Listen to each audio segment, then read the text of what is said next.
Сәлем YouTube көрермендері. Менің каналыма тіркеліп, лайк басып, комментарий жазуды ұмытпаңыздар. Өте тәтті, әрі дәмді, тез, жылдам жасалатын, сәбіз салатын жасау құпиясымен сіздермен бірге бөлісемін. Міне морковты теркадан өткіземіз. Өз қалауларыңыз білсін. Біреулері уақ болып жасағанды жақсы көреді.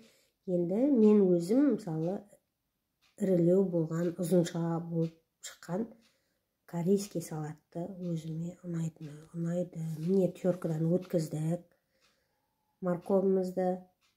Содан кейін чесногымызды теркадан өткіземіз.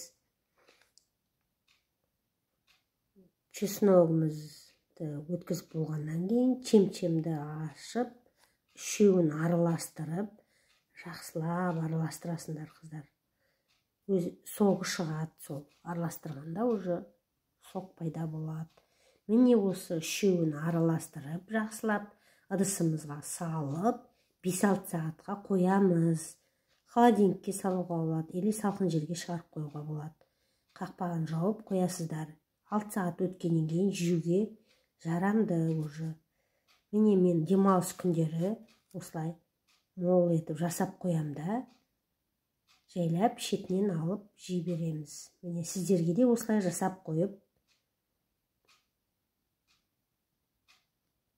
күнделікті пайдалануға болады.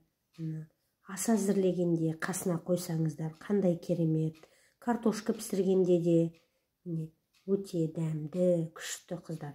Осы менің рецептіме қарап жасап көріңіздер. Жасалып тұрғандағысы, қазір әзір болғандағысын көреміз қазір. Менің рецептіме қарап жасаңыздар. Келесі кездескенше сау болыңыздар.